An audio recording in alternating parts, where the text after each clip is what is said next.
Morning student, हमारी online क्लासों में आपका स्वागत है। आज हम पढ़ रहे हैं जो कक्षा 12 जीव विज्ञान पार्ट 1 का पार्ट 6। इस पार्ट में हम पढ़ेंगे अभी युग्मक निर्माण के दौरान कोशिका विभाजन। युग्मक निर्माण के दौरान क्या पढ़ेंगे? कोशिका विभाजन।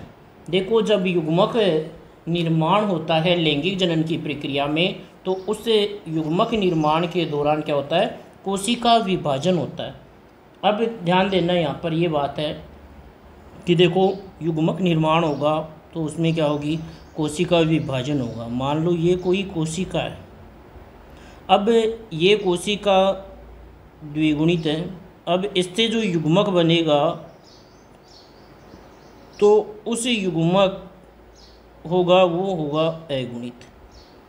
अब यहाँ पर यही कहा जा रहा है कि कोशिका चाहे, देखो, युग्मक उत्पादन करने वाली जो कोशिकाएं हों, युग्मक उत्पादन करने वाली जो कोशिकाएं हों वो चाहे अगुणित हों या कैसी हों? द्विगुणित। लेकिन युग्मक जो है वो हमेशा ही क्या होगा? अगुणित ही होगा। युग्मक यानी युग्मक को बनाने वाली कोशिका है वो द्विगुणित हो या वह कोशिका अगुणित हो, लेकिन युग्मक जो है वो हमेशा ही कैसा होगा? अगुणित ही होगा। युग्मक हमेशा ही कैसा होगा? अगुणित युग्मक ही होगा। यानी युग्मक को बनाने वाली कोशिका चाहे से वो कोशिका अगुणित कोशिका हो या वो कोशिका कैसी हो? द्विगुणित। यानी इसको बनाने वाली कोशिका से कोई फर्क नहीं पड़ेगा कि वो कोशिका चाहे अगुणित हो चाहे वो द्विगुणित हो। युग्मक जो है वो हमेशा ही कैसा रहेगा? अगुणित ही होगा। कैसा होगा? युग्मक हमेशा अगुणित युग्मक ही होगा। और इन युग्मकों के संलयन से हमेशा द्विगुणित संरचना युग्मनज का बनती है। यानी और फिर क्या कह रहे हैं कि इन जो युग्मक हैं उनके संलयन से हमेशा ही क्या बनेगी?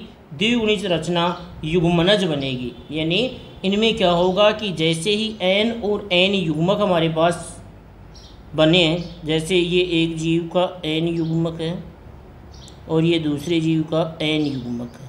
अब इन दोनों का संलयन होगा तो हमारे पास जो कोशिका बनेगी वो कोशिका होगी 2n, द्विगुणित कोशिका। और ये जो द्विगुणित कोशिका है वही क्या है? हमारे पास युग्मनज है। क्या है ये कोशिका? युग्मनज है।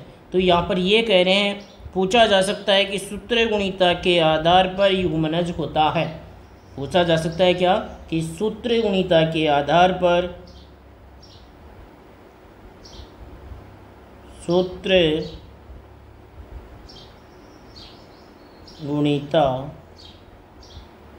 के आधार पर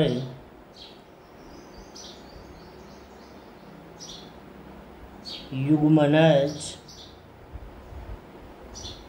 होता है। यानी सूत्रगुणिता के आधार पर युग्मनज होता है, या युग्मनज की जगह पर या क्या पूछ सकता है? युग्मक। यानी सूत्रगुणिता के आधार पर युग्मनज होता है तो आएगा आपका आंसर क्या? द्विगुणित। और अगर ये पूछा जाता है कि सूत्रगुणिता के आधार पर युग्मक, किसके बारे में पूछता है? युग्मक के बारे में पूछता है, तो वो आएगा आपका आंसर क्या? अगुणित। इस सूत्रगुणिता के आधार पर युग्मक हमेशा ही द्विगुणित होता है, युग्मक अगुणित होता है, और युग्मनज वो कैसा होता है? द्विगुणित होता है। चाहे इस युग्मनज से विकसित होने वाला जीव अगुणित जीव उत्पन्न हो या द्विगुणित, उससे भी कोई फर्क नहीं पड़ेगा कि इससे उत्पन्न होने वाला जीव कैसा है। इससे देखो, युग्मनज से विकसित होने वाला जो प्राणी है वो अगुणित जीव उत्पन्न हो या द्विगुणित प्राणी हो। यानी इससे उत्पन्न होने वाला जो जीव है या युग्मनज से विकसित होने पर, यानी युग्मनज है उसके विकसित होने पर अगुणित जीव उत्पन्न हो या द्विगुणित प्राणी उत्पन्न हो, उससे कोई फर्क नहीं होगा। यानी कहने का मतलब यह है कि इससे उत्पन्न होने वाला प्राणी चाहे अगुणित हो चाहे वो प्राणी द्विगुणित हो, लेकिन हमेशा ही युग्मनज द्विगुणित होगा और युग्मक अगुणित होगा। चाहे वो जीव कैसा भी हो, चाहे वो द्विगुणित हो चाहे अगुणित हो, युग्मक हमेशा अगुणित होते हैं और युग्मनज हमेशा द्विगुणित होता है। ये मुख्य चीज़ आपको यहाँ से ध्यान रखनी है। चाहे इनको बनाने वाली कोशिकाएं कैसी भी हों, चाहे युग्मक बनाने वाली कोशिकाएं देखो अगुणित हों द्विगुणित हों, कैसी भी कोशिका हो, लेकिन युग्मक सदैव ही कैसा होगा, अगुणित ही होगा। कैसा होगा, अगुणित। और युग्मनज हमेशा ही कैसा होगा, द्विगुणित। यानी इन्हें बनाने वाली कोशिकाओं से कोई प्रभाव नहीं पड़ता। युग्मनज और युग्मक हमेशा, युग्मनज जो है या युग्मक जो है वो हमेशा अगुणित होता है और युग्मनज हमेशा द्विगुणित होता है। अब देखो ऐसा इसलिए है, यानी ऐसा क्यों होता है वो देखो यहाँ पर ये बता रहे हैं कि ऐसा इसलिए है, ऐसा इसलिए है क्योंकि ये जीवों में अर्धसूत्री विभाजन से ही बनते हैं। ऐसा क्या किस लिए बताया गया है कि युग्मक का निर्माण है वो जीवों में अर्धसूत्री विभाजन के द्वारा ही होता है। अर्धसूत्री विभाजन जो है, अर्धसूत्री विभाजन के विभिन्न स्तरों पर घटित होने के आधार पर यह अर्धसूत्री विभाजन 3 प्रकार का होता है। यानी क्या कह रहे हैं कि जो ये मियोसिस है, अर्धसूत्री विभाजन है, वो विभिन्न जीवों में घटित होने के आधार पर यह अर्धसूत्री विभाजन वो कितने प्रकार का होता है, 3 प्रकार का होता है। तो यहाँ पर हम पढ़ रहे हैं युग्मक निर्माण के दौरान जो कोशिका विभाजन है उसमें हम अध्ययन कर रहे हैं कि अब ये 3 प्रकार का कौन कौन सा, एक तो है युग्मनजीय अर्धसूत्री विभाजन, एक है बीजाणुक अर्धसूत्री विभाजन और एक है युग्मक अर्धसूत्री विभाजन।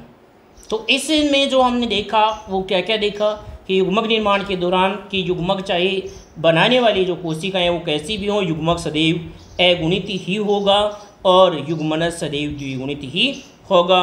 अब देखते हैं इसके जो 3 प्रकार हैं वो देखते हैं कौन कौन से प्रकार हैं। तो इसमें जो पहला प्रकार आ रहा है वो प्रकार है युग्मनजीय अर्धसूत्री विभाजन। कौन सा अर्धसूत्री विभाजन, युग्मनजीय अर्धसूत्री विभाजन यानी जाइगोमेटिक मियोसिस।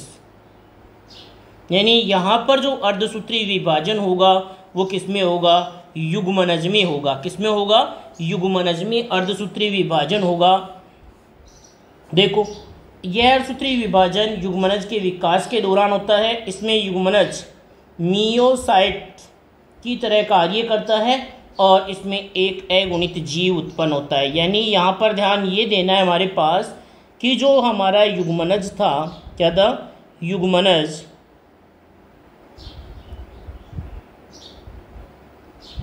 टू एन, ये है हमारा क्या,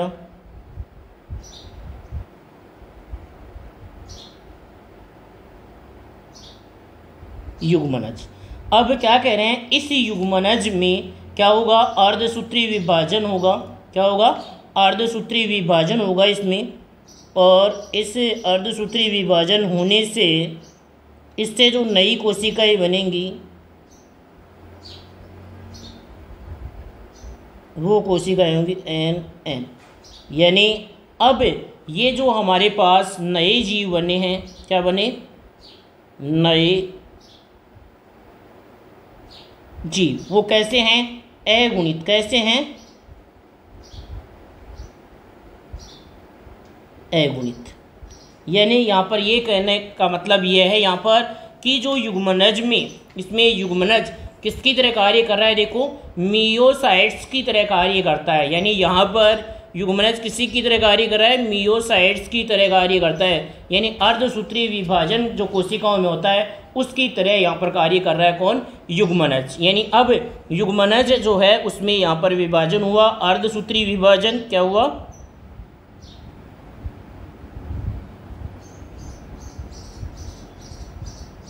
अर्धसूत्री विभाजन, जिससे इसमें अगुणित कोशिकाएं बन गई और जो नया जीव बना वो कैसा बन गया, अगुणित।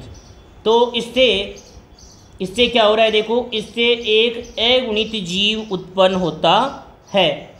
इससे क्या हो रहा है, केवल एक अगुणित जीव का निर्माण होता है और इसका उदाहरण है यूलोथ्रिक्स, क्लेमाइडोमोनास। यूलोथ्रिक्स और क्लेमाइडो जो मोनास हैं उसमें युग्मनज जो है विभेदन। अब इसमें क्या कह रहा है, इसमें युग्मन विभेदन के दौरान केवल क्या होगा, समसूत्री विभाजन। क्या कह रहे हैं इसमें, युग्मन विभेदन के दौरान केवल समसूत्री विभाजन होता है। यानी जब इसमें क्या बनेंगे, युग्मन बनेंगे या युग्मक बनेंगे, उस समय इसमें कौन सा विभाजन होगा, समसूत्री विभाजन होगा। देखो कि जैसे अब इसमें ये जीव क्या है, हमारे पास अगुणित जीव है। अब जीव हमारे पास क्या है, अगुणित। जब ये जनन करेगा और इसमें जब क्या बनेंगे, युग्मक बनेंगे। क्या बनेंगे, युग्मक बनेंगे। तो ये लो एन और ये भी एन। तो यहाँ पर जो विभाजन हुआ वो विभाजन कौन सा हुआ, समसूत्री।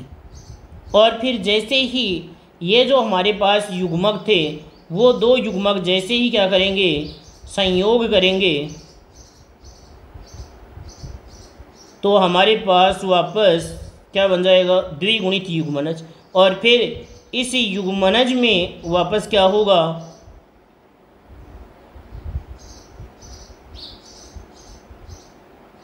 अर्धसूत्री विभाजन, जिससे बनने वाले जो नया जीव होगा वो वापस कैसा हो जाएगा, अगुणित। कैसा हो जाएगा, अगुणित जीव का निर्माण हो जाएगा। तो ये जो हमारा विभाजन था वो पहला है युग्मनजीय अर्धसूत्री विभाजन। अब दूसरा जो हम देखते हैं वो देखते हैं बीजाणुक अर्धसूत्री विभाजन। बीजाणुक अर्धसूत्री विभाजन। देखो बीजाणुक अर्धसूत्री जो विभाजन है हमारा, बीजाणुक अर्धसूत्री विभाजन, ये अधिकतर पादपों में इसी प्रकार का विभाजन होता है। यानी ये जो बीजाणुक अर्धसूत्री विभाजन है वो अधिकतर किस में पाया गया है, पादपों में होता है। किस में होता है, पादपों में। इस प्रकार का विभाजन होता है। इस अर्धसूत्री विभाजन में बीजाणु कोष के भीतर होता है। यानी ये जो अर्धसूत्री विभाजन है वो किस में बताया गया है, बीजाणु कोष में। अर्धसूत्री विभाजन किस में संपन्न हो रहा है, अर्धसूत्री विभाजन की क्रिया बीजाणु कोष में संपन्न हो रही है, यानी बीजाणु कोष के अंदर होती है। अब जो बीजधारी पादप हैं, उन बीजधारी पादपों में बीजाणु कोष हैं वो दो प्रकार के होते हैं। इन बीजधारी पादपों में बीजाणु कोष के प्रकार बताए हैं कितने, दो प्रकार के बीजाणु कोष होते हैं। कौन कौन सा, एक तो लघु बीजाणु कोष और एक गुरु बीजाणु कोष। एक तो होता है लघु बीजाणु कोष और एक है कौन सा, गुरु बीजाणु कोष। दो प्रकार के बीजाणु कोष पाए जाते हैं, लघु बीजाणु कोष और गुरु बीजाणु कोष। अब बीजाणु रहित पादपों में बीजाणु कोष हैं वो एक ही प्रकार के होते हैं। क्या कह रहे हैं यहाँ पर, किसमें, बीजाणु रहित पादपों में। जिन पादपों में बीजाणु नहीं हो, बीजाणु रहित जो पादप हैं उनमें जो बीजाणु कोष है वो एक ही प्रकार का होता है। और बीजाणु वाले पादपों में बीजाणु कोष दो प्रकार के। अब बीजाणु कोषों में मियोसाइट्स, कौन सा, मियोसाइट्स। इन बीजाणु कोषों में मियोसाइट्स उत्पन्न होता है और जिनके अर्धसूत्री विभाजन से क्या बनेंगे, अगुणित बीजाणु। कौन सा विभाजन हो रहा है, अर्धसूत्री विभाजन, और उससे बीजाणु कैसे बने, अगुणित बीजाणु उत्पन्न होते हैं। इन बीजाणुओं के अंकुरण से अगुणित रचनाएं बनती हैं कि जैसे ही ये बीजाणुओं का क्या होगा, अंकुरण होगा, तो उनसे बनने वाली जो रचनाएं वो कैसी होंगी, अगुणित रचनाएं बनेंगी, जिन्हें क्या बोलेंगे हम, युग्मकोद्भिद कहते हैं। क्या कहते हैं, युग्मकोद्भिद। और इनमें युग्मक निर्माण केवल समसूत्री विभाजन के द्वारा होता है या समसूत्री विभाजन से होता है। देखो यहाँ पर ये करें कि इसमें जो बीजाणु का अर्धसूत्री विभाजन है उसमें क्या होता है कि जो बीजाणु कोष है, मान लो ये बीजाणु कोष की कोशिका है 2n,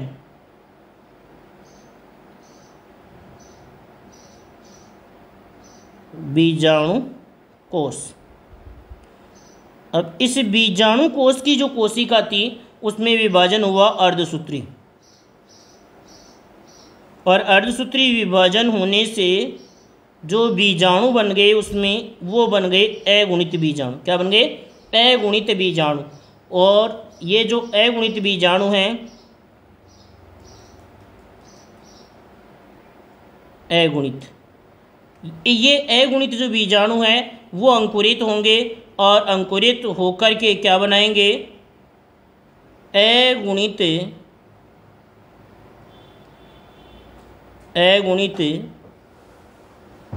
युग्मकोद्भिद, अगुणित युग्मकोद्भिद का निर्माण करेंगे। और फिर जैसे ही ये अगुणित युग्मकोद्भिद है, यह हमारे पास अगुणित युग्मकोद्भिद हो गया। अब इसमें होगा समसूत्री विभाजन,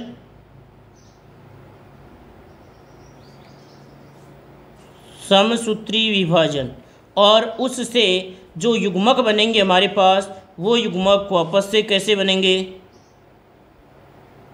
अगुणित युग्मक। कैसे युग्मक बनेंगे? अगुणित युग्मक। तो वही चीज़ आ रही है कि जीव कैसा भी हो, चाहे वो अगुणित हो चाहे वो द्विगुणित हो, युग्मक हमेशा अगुणित बनेगा। और जैसे इनमें संलयन होगा तो वापस इसमें जो युग्मनज है वो युग्मनज बनेगा कैसा? द्विगुणित युग्मनज। कैसा बनेगा?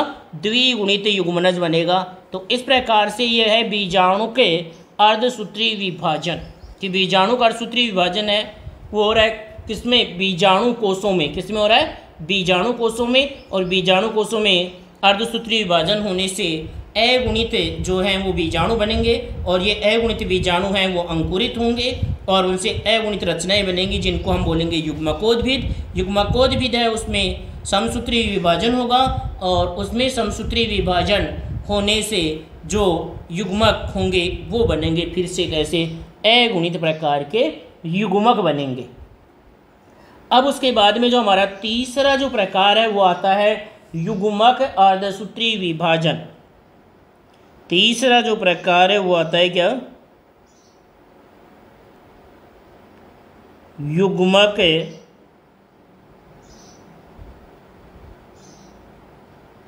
अर्धसूत्री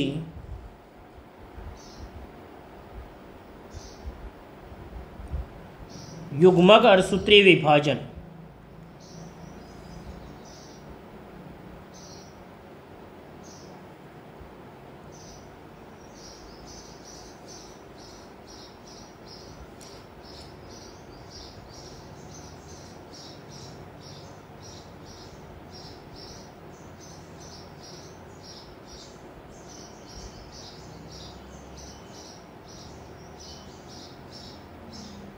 युग्मक अर्धसूत्री विभाजन ये तीसरा प्रकार है, और इसमें क्या होगा कि ये विभाजन जो है वो जंतुओं में होता है। युग्मक अर्धसूत्री विभाजन कहाँ पर हो रहा है? जंतुओं में होता है। युग्मक अर्धसूत्री विभाजन है वो कहाँ पर बता रहे हैं? जंतुओं में। देखो, युग्मक अर्धसूत्री विभाजन, ये विभाजन जंतुओं में होता है, और जंतुओं की देह एवं जननांग द्विगुणित होते हैं। अब यहाँ पर ये कह रहे हैं कि जो जंतु हैं उनके देह, यानी कहने का मतलब उसकी कायिक कोशिका और जनन कोशिकाएं, दोनों ही प्रकार की कोशिकाएं वो द्विगुणित होती हैं। यानी यहाँ पर ये कह रहे हैं देह का मतलब है कायिक कोशिका बोल सकते हैं उसको, और जननांगों वाले को बोल सकते हैं जनन कोशिका। अब ये कायिक कोशिका है वो भी कैसी होती है? 2n। और ये जनन कोशिका वो भी कैसी है? 2n। यानी इनकी दोनों ही प्रकार की जो कोशिकाएं हैं वो होती है द्विगुणित। अब युग्मन उत्पन्न करने वाली जो कोशिकाएं हैं वो भी द्विगुणित। अब युग्मक उत्पन्न करने वाली कोशिकाएं, युग्मक कौन बनाएगा? जनन कोशिकाएं। ये क्या है? द्विगुणित है। अब जो क्या करेंगे? मियोसाइट्स की तरह कार्य करते हुए अर्धसूत्री विभाजन द्वारा अगुणित युग्मकों का निर्माण करेंगे। तो यहाँ पर ध्यान देना है कि इसकी जो कायिक कोशिकाएं होती हैं उनमें तो होता है कौन सा विभाजन? समसूत्री। कौन सा विभाजन होता है? समसूत्री विभाजन होता है। और समसूत्री विभाजन से कैसी कोशिकाएं बनती हैं? द्विगुणित कोशिकाएं। कैसी कोशिकाएं बनती हैं? द्विगुणित कोशिकाएं ही बनती हैं। लेकिन ये जो जनन कोशिकाएं हैं उन जनन कोशिकाओं में होगा क्या? अर्धसूत्री विभाजन। कौन सा होगा? अर्धसूत्री विभाजन होगा। और इससे बनने वाली जो कोशिकाएं होंगी वो होंगी कैसी? अगुणित कोशिकाएं। कैसी कोशिकाएं होंगी? अगुणित कोशिकाएं। ये जो काय कोशिकाएं हैं वो इसकी देह यानी शरीर का निर्माण,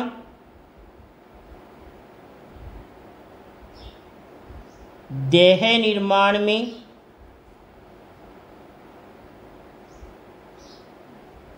भाग लेती है, देह निर्माण में भाग लेती हैं। और ये जो इसकी जनन कोशिकाएं हैं और इससे जो ये युग्मक बनेंगे वो किसमें भाग लेते हैं? जनन की प्रक्रिया में। किसमें भाग लेते हैं? जनन की प्रक्रिया में भाग लेने का कार्य करते हैं। तो यहाँ पर यही कह रहे हैं कि इसकी जो युग्मक उत्पन्न करने वाली जो जनन कोशिकाएं हैं वो द्विगुणित होती हैं, जो मियोसाइट्स की तरह कार्य करते हुए अर्धसूत्री विभाजन द्वारा क्या बनेंगी? अगुणित युग्मकों का निर्माण करती हैं। अब यहाँ पर यही है कि कोई भी जीव है उसकी जो मियोसाइट्स जो कोशिका है वो कोशिका जिसको हम, ये जो कोशिका है ये हमारी जो द्विगुणित कोशिका यही है मियोसाइट्स कोशिका।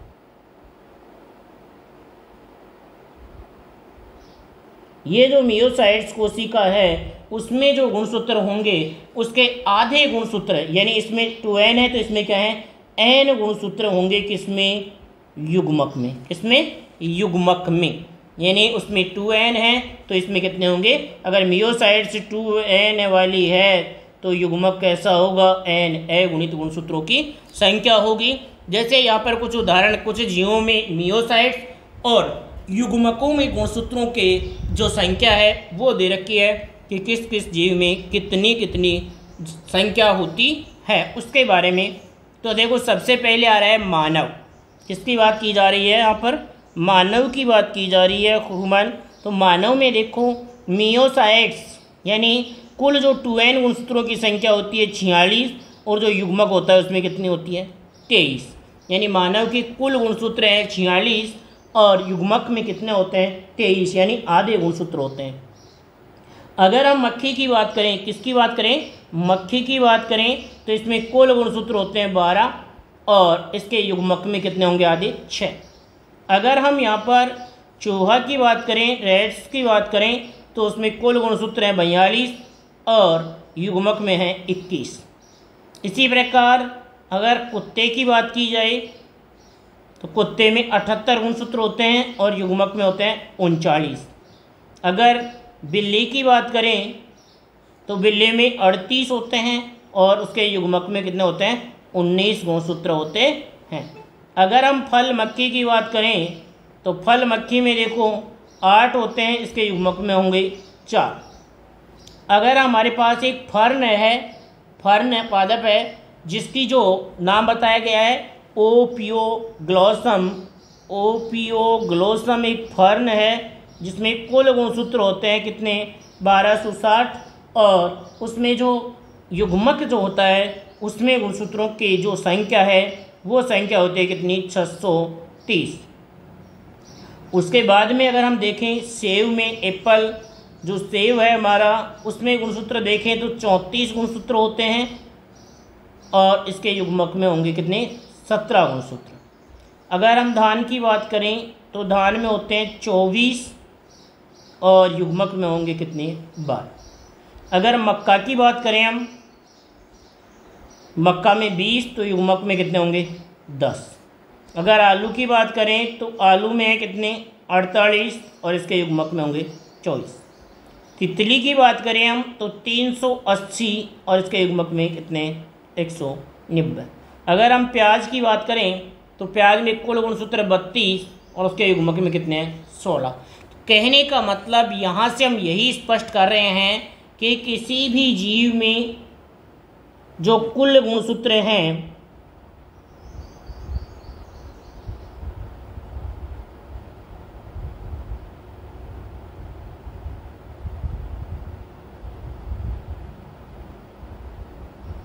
कुल गुणसूत्रों के आधे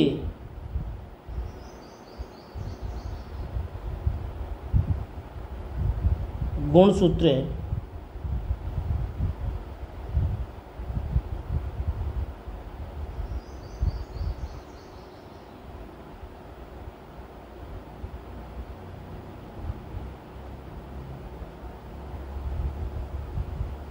यानी कुल गुणसूत्र है, किसी जीव में भी कुल गुणसूत्र है ना, उसके आधे गुणसूत्र उसके युग्मक में होंगे।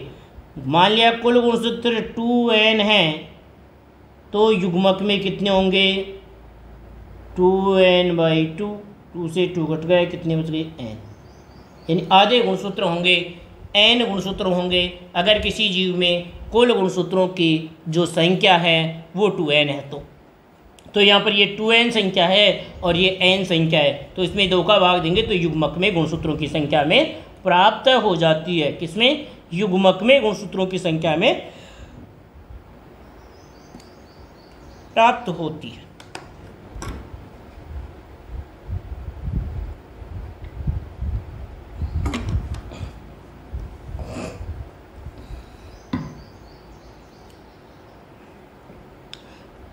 ये हुई विभिन्न जीवों में जो गुणसूत्रों की संख्या थी उसके बारे में। अब देखते हैं कि जैसे ही युग्मक बन गए तो दूसरी जो निषेचन पूर्व जो घटना थी उसमें पहली घटना थी युग्मक निर्माण और अब दूसरी घटना है वो है युग्मक स्थानांतरण। यानी हम लैंगिक जनन की विभिन्न घटनाएं पढ़ रहे थे, तो उसमें जो हमारी पहली जो घटना थी नंबर 1 पर, वो थी क्या?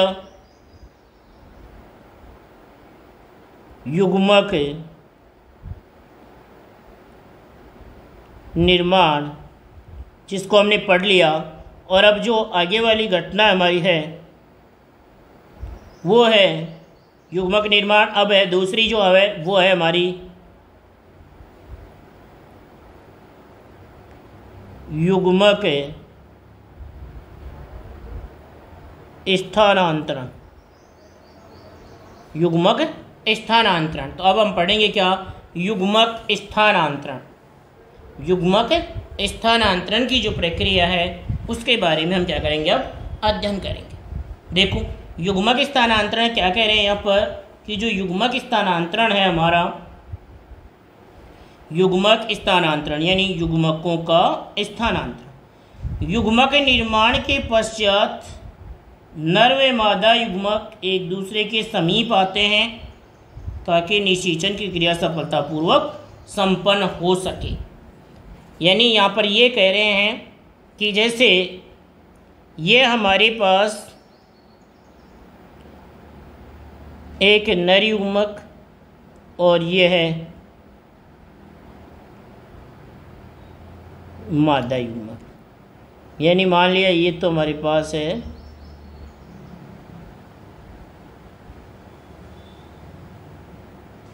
मादा युग्मक और ये हमारे पास है नर युग्मक। अब इनका संलयन करवाना है, तो इनका संलयन करवाना है तो सबसे पहले जो क्रिया है वो ये है कि ये दोनों ही हैं वो क्या आनी चाहिए? पास पास आने चाहिए कि ये नर युग्मक और ये मादा युग्मक दोनों पास पास आएंगे, तभी तो इनका क्या होगा? संलयन होगा। और उस संलयन को हम क्या कहते हैं? निषेचन कहते हैं। तो यहाँ पर जो हम ये पढ़ रहे हैं युग्मक स्थानांतरण, उसका मतलब ही क्या है कि नर व मादा युग्मकों का पास पास आना। यानी ये जो युग्मक स्थानांतरण है उसका अर्थ यही है क्या कि नर व मादा युग्मकों का पास पास आना। नर व मादा युग्मकों का पास पास आना।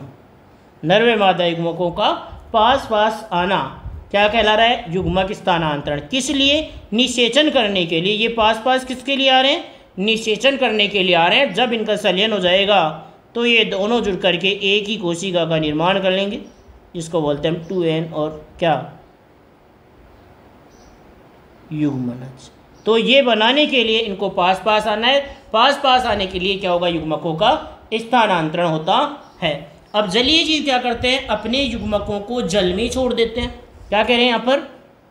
जलीय जीव अपने युग्मकों को जल में छोड़ देते हैं। अब यहाँ पर बात आ रही है समयुग्मकों में। किसकी बात कर रहे हैं? समयुग्मकों में।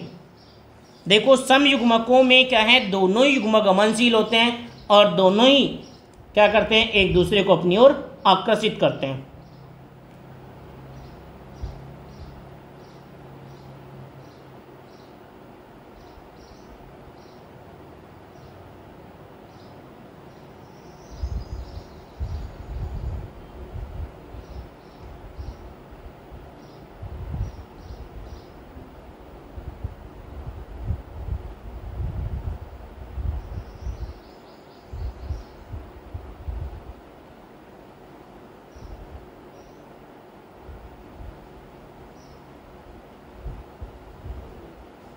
समयुग्मकों में दोनों युग्मक ही गतिशील होते हैं, और जबकि जो विषम युग्मक हैं, जबकि जो क्या है विषम युग्मक हैं, उनमें एक अगतिशील स्थिर होता है जिसे मादा युग्मक।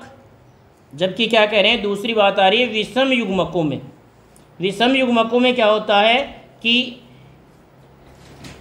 दो युग्मक है हमारे पास,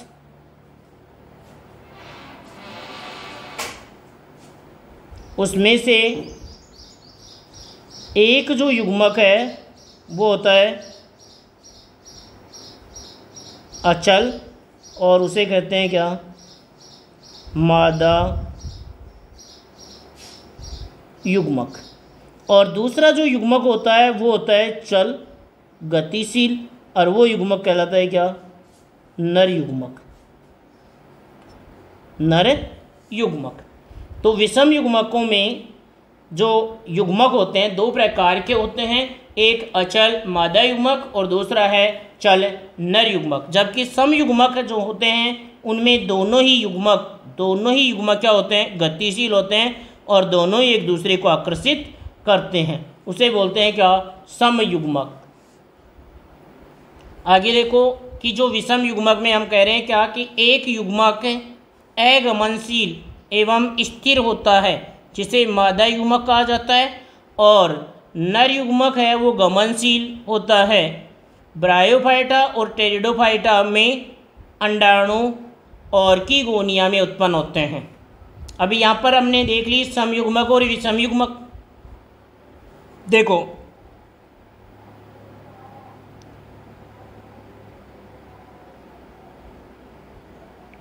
समयुग्मक,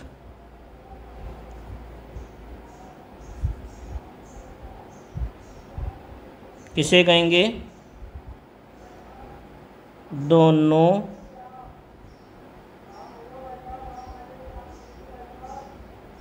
युग्मक गतिशील।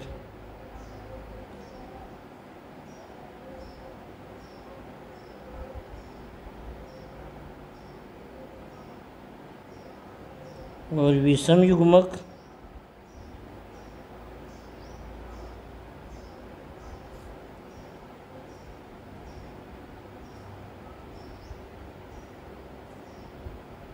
एक युग्मक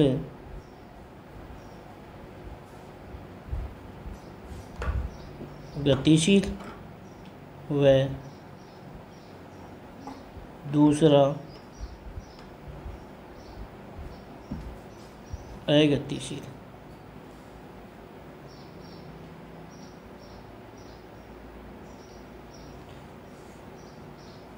यानी दो युग्मक हैं, उनमें से सम युग्मक तो वे होंगे जिसमें दोनों युग्मक गतिशील होंगे, और विषम युग्मक वे होंगे जिनमें एक गतिशील और दूसरा अगतिशील। जिसमें ये कहा जो अगतिशील है उसको कहते हैं मादा युग्मक, जो अगतिशील है उसको दिया गया नाम मादा युग्मक, और जो गतिशील युग्मक होता है उसे कहते हैं क्या, नर युग्मक। क्या कहते हैं उसको, नर युग्मक। गतिशील जो युग्मक है उसे नर युग्मक और अगतिशील को मादा युग्मक। उसके बाद में कह रहे हैं कि ब्रायोफाइटा एवं टेरिडोफाइटा में अंडाणु है वो ऑर्किगोनिया में उत्पन्न होते हैं, और शुक्राणु गमनशील होते हैं। यानी इसके अंडाणु हैं वो ऑर्किगोनिया में उत्पन्न होते हैं और स्थिर रहते हैं, जबकि इसके शुक्राणु हैं वो क्या होते हैं, गमनशील। इन युग्मकों को स्त्री धानी तक पहुंचाने के लिए जल की आवश्यकता होती है। यानी यहाँ पर ये कह रहे हैं कि जो इसमें ऑर्किगोनिया में अंडाणु बने उन अंडाणुओं तक किसको पहुंचाना है, शुक्राणुओं को पहुंचाना है, और उन्हें पहुंचाने के लिए माध्यम चाहिए, और यहाँ पर वो माध्यम कौन कार्य कर रहा है, जल। यानी कहने का मतलब ये है यहाँ पर कि मान लो यहाँ पर ये है हमारे पास मादा युग्मक। अब ये अचल है, क्या है, अचल। और यहाँ पर है हमारे पास ये कोई भी गतिशील है,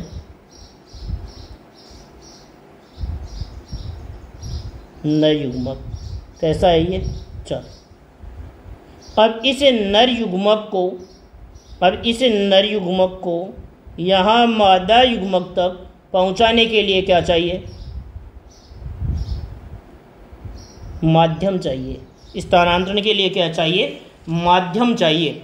तो वो माध्यम यहाँ पर क्या बताया गया है, इसमें जल बताया गया है। किसमें, ऑर्किड्स में किसमें बताया गया है, ब्रायोफाइटा और टेरिडोफाइटा जो है उनमें जल की आवश्यकता होती है। ओर्किगोनिया शुक्राणुओं को आकर्षित करने हेतु आकर्षक पदार्थ स्रावित करता है। अब यहाँ पर ये और कि जो ऑर्किगोनिया है वो क्या करता है, शुक्राणुओं को आकर्षित करता है, और आकर्षित करने के हेतु वो आकर्षक पदार्थ का स्राव करता है। यानी आकर्षित करने के लिए एक आकर्षक पदार्थ स्रावित करने का कार्य भी करता है ऑर्किगोनिया। नर युग्मकों की संख्या मादा युग्मकों से अपेक्षाकृत अत्यधिक होती है। इसमें नर युग्मकों की संख्या है वो मादा युग्मकों की संख्या से क्या होती है, अधिक। नर युग्मकों की संख्या मादा युग्मकों की संख्या से अपेक्षाकृत अत्यधिक होती है। देखो, मानव में मादा में एक अंडाणु हो तो नर में, देखो अब मानव की बात करें कि मानव जो मादा है उसमें अगर अंडाणु कितना हो, एक। कितना अंडाणु हो, एक अंडाणु हो, तो नर है उसमें कितने शुक्राणु होंगे,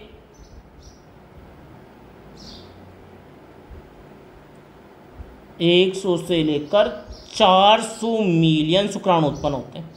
यानी मानव मादा है वो एक बार में एक अंडाणु मुक्त करती है, जबकि जो नर है वो एक बार में कितने शुक्राणु मुक्त करता है, 100 से लेकर 400 मिलियन शुक्राणु उत्पन्न करता है। तो यहाँ से हम ये समझ सकते हैं कि इसमें जो विषम युग्मकी जो हैं उनमें नर युग्मकों की तुलना में मादा जो युग्मक हैं उनकी जो संख्या है वो क्या होती है, ज़्यादा होती है। अब आगे हम बात करते हैं पादपों में कि पादपों जो हैं उनमें किस प्रकार से ये स्थानांतरण होता है। अब देखो यहाँ पर है, पुष्पधारी पादपों में नर युग्मक परागकणों में उपस्थित होते हैं। यानी यहाँ पर बात आई कि जो पुष्पधारी पादप हैं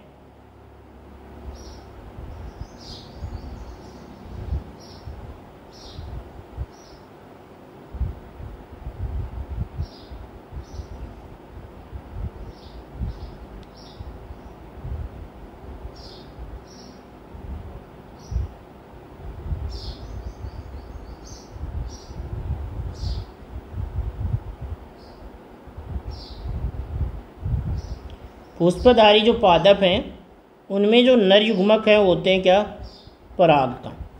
और नर युग्मक क्या होते हैं, परागकण। और इनकी भी संख्या क्या होती है, अत्यधिक। यानी पुष्पधारी पादपों में नर युग्मक परागकणों में उपस्थित होते हैं और इनकी जो संख्या है वो अत्यधिक होती है, और मादा की वर्तिकाग्र पर स्थानांतरित हो जाते हैं। मादा की वर्तिकाग्र पर स्थानांतरित हो जाते हैं। अब ध्यान देना कि ये जो परागकण हैं वो पाए जाते हैं किसमें, परागकोश में। किसमें पाए जाते हैं, परागकोश में। ये परागकोश है और ये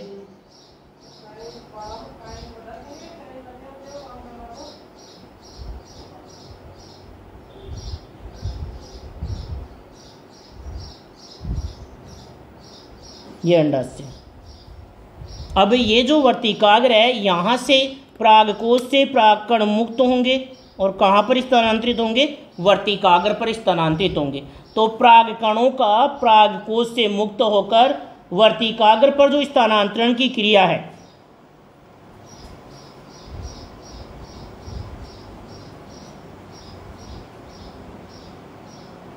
परागकण, और यह है परागकोश, परागकोश, और यह है वर्तिका, वर्तिकाग्र। तो यहाँ पर परागण की परिभाषा क्या हुई कि पराग कणों का परागकोश से मुक्त होकर विभिन्न विधियों द्वारा मादा जो पुष्प है उसकी वर्तिकाग्र पर जो स्थानांतरण होता है या वहाँ पर जाकर गिरते हैं, उसी क्रिया को क्या कहते हैं? परागण कहते हैं। क्या कहते हैं? परागण। यानी पराग कणों के पुष्प के मादा जननांग के वर्तिकाग्र पर गिरने की प्रक्रिया परागण कहलाती है। सीधा सा परागण की परिभाषा कह सकते हो, परागकोश से पराग कणों का मुक्त होकर वर्तिकाग्र पर पहुंचना ही परागण कहलाता है। परागण के पश्चात निषेचन की प्रक्रिया होती है कि जैसे ही परागण की क्रिया पूरी होगी उसके साथ ही क्या होता है? निषेचन होता है। निषेचन की प्रक्रिया होती है और यह 2 प्रकार की होती है। निषेचन कितने प्रकार का होता है? 2 प्रकार का होता है।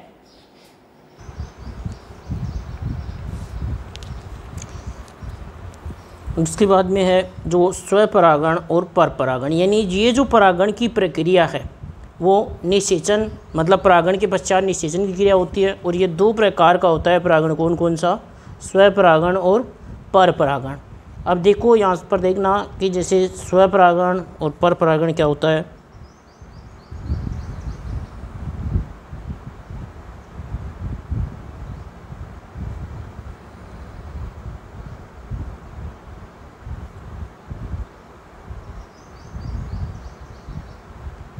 ये हमारे जैसे 2 पौधे।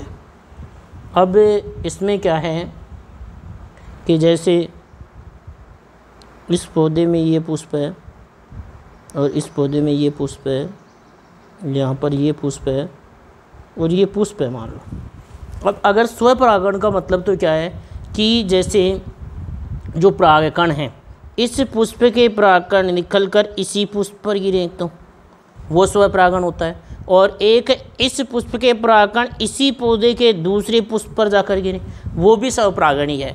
तो स्वपरागण का मतलब क्या हुआ कि एक पुष्प के परागकण उसी पुष्प या उसी के पौधे के किसी दूसरे पुष्प की वर्तिकाग्र पर पहुंचते हैं तो उसे बोलते हैं स्वपरागण। यानी इस पुष्प के परागकण हैं वो इसी पुष्प पर गिरे या इस पुष्प के परागकण इसी पौधे के दूसरे पुष्प पर गिरे तो वो क्या कहलाएगा? स्वपरागण। क्या कहलाएगा? स्वपरागण। जबकि दूसरा होता है परपरागण। परपरागण में क्या होता है कि जैसे इस पौधे का ये पुष्प है, इसके परागकण हैं वो इस दूसरे पौधे के पुष्प की वर्तिकाग्र पर जाकर गिरे तो वो क्रिया कहलाती है क्या? परपरागण। कौन सी क्रिया कहलाती है? परपरागण। यानी अगर एक पुष्प है उसके पौधे के उसी पुष्प पर गिर रहे हैं या उसी पौधे के दूसरे पुष्प पर गिर रहे हैं तो वो तो होता है स्वपरागण, और दूसरा होता है परपरागण। अब देखो परपरागण में क्या होता है कि जो परागकण है, जैसे यहाँ परागकण है, अब यहाँ से परागकण यहाँ तक जा रहे हैं तो दूसरी जगह पर जा रहे हैं तो इसके लिए क्या चाहिए? माध्यम चाहिए। क्या चाहिए? माध्यम चाहिए। अब वो माध्यम क्या हो सकता है? वायु हो सकती है, जल हो सकता है, कीट हो सकते हैं। उनकी सहायता से ही इन परागकणों को यहाँ से यहाँ तक ले जाया जाएगा, यहाँ से यहाँ तक ले जाया जाएगा। तो ये इस प्रकार से देखो, सबसे पहले यहाँ हमने देखा क्या कि परागण क्या है। तो परागण क्या है? परागकोश से पराग कणों का मुक्त होकर वर्तिकाग्र पर पहुँचने की क्रिया परागण कहलाती है। फिर परागण 2 प्रकार का होता है, स्वपरागण और परपरागण। स्वपरागण जिसे कहते हैं कि उसी पुष्प के परागकण उसी पर या उसी पुष्प के परागकण उसी पौधे के दूसरे पुष्प पर होता है परागण तो उसे बोलते हैं स्वपरागण। और अगर एक पौधे के पुष्प के परागकण दूसरे पौधे के पुष्पों पर जाकर गिरते हैं तो वो होता है क्या? परपरागण, और यह स्वपरागण। तो इस प्रकार से हुआ। अब परपरागण है उसके लिए किसी दूसरे माध्यम की आवश्यकता होती है। देखो इसमें क्या कह रहा है किताब में हमारे में, स्वपरागण में कि एक पुष्प के परागकण उसी पुष्प या उसी के पौधे के किसी दूसरे पुष्प की वर्तिकाग्र पर पहुंचते हैं उदाहरण जैसे मटर और गेहूँ, मटर और गेहूँ, इसमें कौन सा परागण है? स्वपरागण। कौन सा परागण है? स्वपरागण। और जो पर परागण है हमारा, पर परागण में जो द्विलिंगी या एकलिंगी दोनों पुष्पों में होता है। पर परागण एक दूसरे के वर्तिकाग्र पर, यानी पर परागण में जो है पर परागण की जो क्रिया हो रही है उसमें क्या होता है कि जो परागकण हैं, परागकण दूसरे पुष्प के, यानी पर परागण में परागकण क्या होते हैं? दूसरे पुष्प के वर्तिकाग्र पर वायु, जल या कीटों की सहायता से ले जाए जाते हैं, तो उसे कहते हैं क्या? पर परागण। तो यहाँ पर ये हुआ हमारा कि परागण किसे कहते हैं, मुख्य चीज़ तो ये। फिर हुई उसके बाद में परागण के प्रकार, तो दो प्रकार का है, स्वपरागण और पर परागण। अब है आगे हम देखते हैं, इससे आगे देखो वो है हमारा क्या कि अब परागकण वर्तिकाग्र के ऊपर अंकुरित होकर परागनली विकसित कर लेते हैं। अब देखना यहाँ पर क्या कह रहे हैं,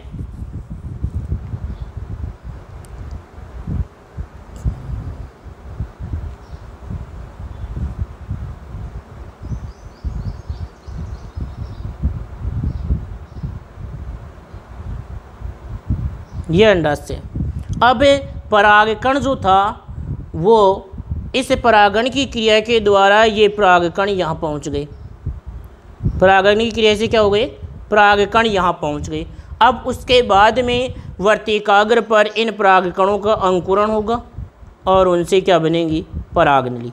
ये परागनली धीरे धीरे वृद्धि करती हुई वर्तिका से होती हुई कहाँ पर जाकर प्रवेश करेगी? अंडाशय में, और अंडाशय से बीजांड में जाएगी और फिर उसका क्या होगा? निषेचन होगा।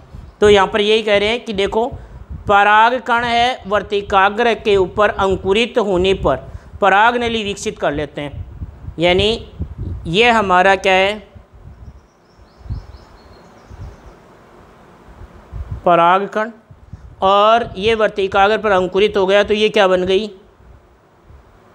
परागनली। क्या बन गई? परागनली बन गई। अब ये परागनली नर युग्मकों को मादा युग्मक तक ले जाती है। अब इस परागनली का कार्य क्या है कि जो नर युग्मक होते हैं, जैसे ये नर युग्मक हैं, तो इन नर युग्मकों को कहाँ तक ले जाती है? मादा युग्मक तक पहुँचाने का कार्य करती है। परागनली नर युग्मक को मादा युग्मक तक ले जाती है, यानी अंडाणु तक पहुँचाने का कार्य करती है। कौन? परागनली। और तत्पश्चात फूटकर ये क्या कर देती है? नर युग्मकों और मादा युग्मक यानी अंडे के पास में मुक्त कर देती है। अधिकतम जो प्राणी हैं वो एकलिंगी होते हैं। जलीय आवासों में युग्मक संलयन को बढ़ाने के लिए युग्मकों को जल में स्रावित करते हैं। स्थलीय निवास जो हैं उनमें प्राणियों ने युग्मक स्थानांतरण के विभिन्न नई तकनीकों का विकास किया है। जैसे बहुत से एकलिंगी अथवा जो द्विलिंगी जीवों में परनिषेचन, जो परनिषेचन को पहल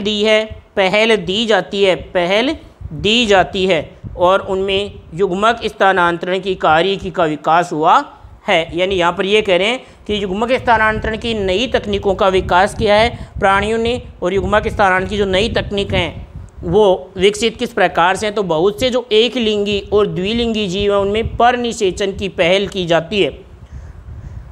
परनिषेचन का मतलब क्या है कि जैसे अभी हमने बताया था कि जैसे मान लो ये एक पौधा है और ये दूसरा पौधा है, तो यहाँ पर परनिषेचन का मतलब यही है कि इस पौधे के परागकण इसको जाकर निषेचन करें, तो ये क्या कहला रहा है? परनिषेचन। तो यहाँ पर ये परनिषेचन की क्या की गई है? इसमें पहल की गई है। तो ये जो था हमारा आज की जो क्लास में हम पढ़ रहे थे, जहाँ से हमने किया था सबसे पहले युग्मक निर्माण के दौरान जो विभाजन था, और वो युग्मक निर्माण के दौरान जो विभाजन था अर्धसूत्री, वो हमारा 3 प्रकार का विभाजन था। एक तो युग्मनजीय अर्धसूत्री विभाजन, दूसरा बीजाणुक अर्धसूत्री विभाजन, और तीसरा था युग्मक अर्धसूत्री विभाजन।